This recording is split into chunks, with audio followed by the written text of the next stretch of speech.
Nether. It's an easy thing to get confused on, and the nether is probably one of the hardest parts of a speedrun. So, that is why I'm going to be covering it in today's video on how to speedrun. If you haven't seen my other video, it's the beginning of the overworld, so you can go check that out if you want to know how to actually get that portal right behind me. So, to get started, you might see this little setup. It's a really easy way because you can keep any valuables that you don't want in case you die, and a bed for also in case you die, you set your spawn, and a crafting table just to have a crafting table. It really varies. This doesn't really matter about the nether thing, but still, it's always nice to have a place to respawn and maybe have stuff in the chest. So the nether. It's a very scary place, and you might want some protection. So if you don't have the stuff for armor, you might make a shield, which takes 1 iron ingot and 5 wood planks. And that will help with a lot of things, because as you can see, you hold the shield up, and if something attacks you, it blocks it. Now there is one thing about that. If anything hits you with an axe, the shield will temporarily be disabled, so you can be hit, so just beware of that. And also another thing you'll want to take is a bow and some arrows, because these arrows will be very useful. They're gas in the nether, and you can just shoot them right out of existence. You will take a little damage most likely, because they're kind of hard to hit. But yeah, the nether. So you head into the portal, and once it loads, you come out of the portal. Now this is a really unlucky spawn right here, because a basalt delta is one of the worst biomes to be in. As you can see, there's lots of magma cubes, which are really annoying to deal with. Lots of lava and magma, which lava, if you didn't know, if you fall in, you burn. And all your stuff disappears if you die in lava. So this little cliff you might want to be aware of, because again, if you fall in lava, you're dead, and most of the nether has a lot of lava. And those are the gas that I was talking about before. You can just take your bow and shoot them. Their hitboxes are a little wonky, so just beware of that, because that looked like it went right through, but it didn't.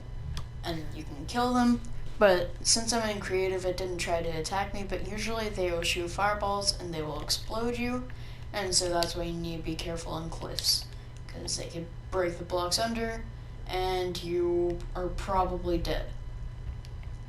But the good thing about this spawn is there's a warped forest right here, and that is the blue forest with a warped stem, and the warped warp block.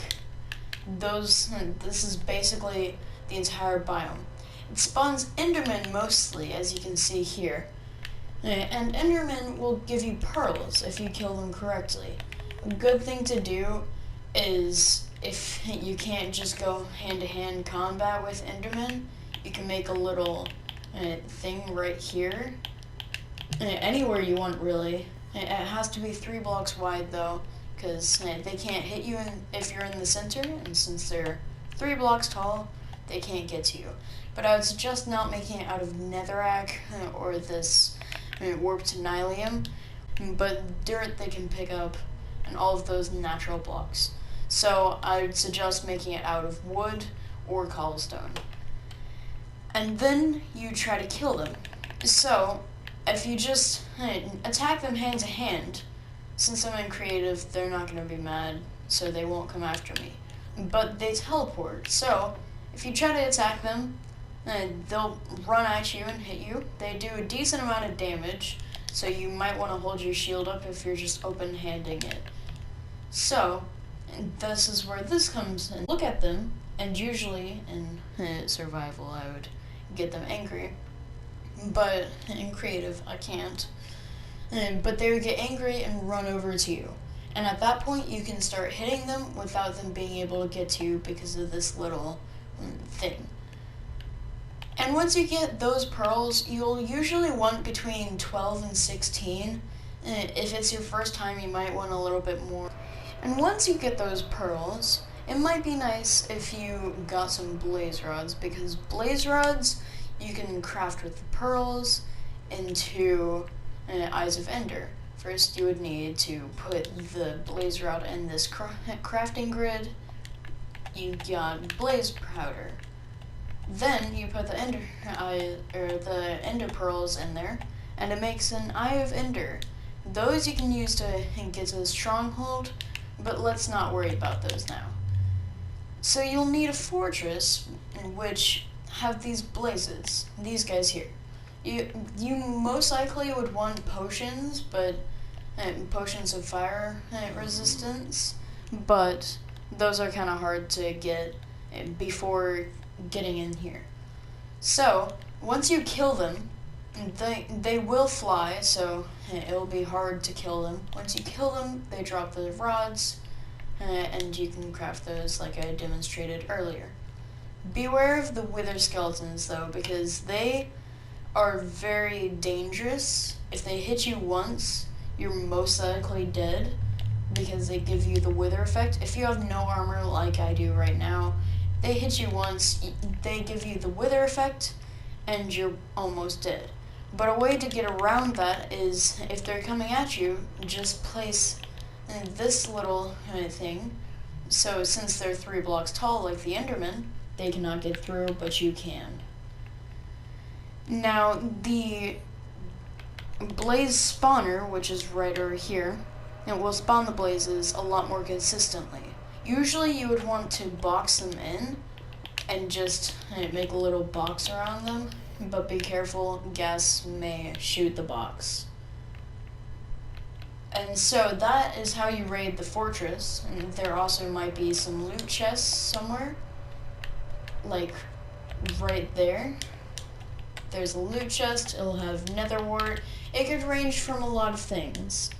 It could have gold and iron, a little bit of gold armor. It could also possibly give you diamonds, which are really useful, and they're all over this place, so. And once you get those blaze rods, and as you can see, you get the blaze rods. Like I demonstrated earlier, you can make the Eyes of Ender, which are really useful. But it may be kind of painful to sit there and kill Endermen for that long, and it may just not work out for you. So what you could do is find a bastion, which are really useful. They have some good loot in their chests, but they're very dangerous because they're these piglins, and they'll get mad at you no matter what, unless you're wearing gold armor. And if you're wearing gold armor, they won't attack you, but their friends, the piglin brutes, which I cannot find. And the piglin brutes, right here, they have axes, as you can see. So, like I said earlier, if you hold up your shield, they'll hit the axe, and you're probably gonna die if you just stand there. So these guys you can actually kill with lava, and just get the lava. And since I'm in creative, they won't get mad either way, but if you're wearing gold and you kill the brutes with lava, then no one else will get mad at you for killing them in lava. But they're the only mob in here, well, I mean, except for the hoglins, they're the only mob in here that will get mad at you, no matter what. But these loot chests give you a lot of different things. They could give you food, or just netherrack, which, that was a pretty bad chest, but there's some better chests out there. That was just the first chest that I saw.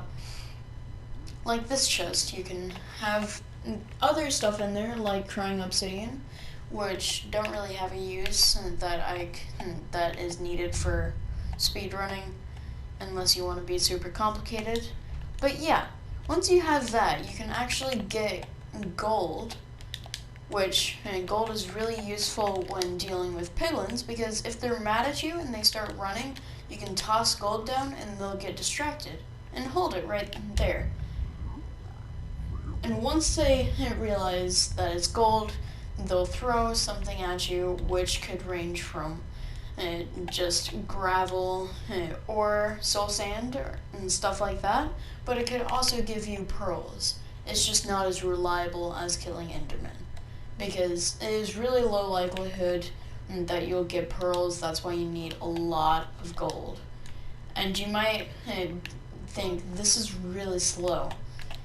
If you want to make it more complicated but easier, you can actually get some observers and a sticky piston and a gold block, which makes it so much easier, because hey, you take this guy, he trades, it takes a long time. Like, I'm not even editing this out, it takes so long. And then he tosses you junk. And so in order to get valuables pretty quickly, you could set up this machine, which has a gold block, and they constantly get mad and not mad. So if you toss gold, they'll instantly trade it, because they get mad at you and then decide to go after you, and that causes them to instantly throw it at you. This may be patched in the future, so because I'm not sure if this is intentional, but see, they can give you all sorts of stuff, like arrows and fire charges, soul sand, leather, stuff like that, but they can also give you pearls, so that's really useful. And once you're at this point, you've probably gotten the pearls and the blazes that you needed, and now you're wondering what to do next. If you are too lost, you can't get back to your portal, and you don't know where it is, you can theoretically just make a portal with some obsidian in the nether. That's why it may be useful to get obsidian from the overworld first, when you go to make your portal, so you'd get 20 obsidian. But you make a portal, you go through, it may take a second to load, because it's a whole new area most likely, unless I'm close enough. Yeah, see, look at my coordinates. That's way farther away than usual. But once you're in the overworld, there are some other steps that I can show you. But that's it for today. That's all of the nether that you need to know for beginner speedrunners. So, see you next video.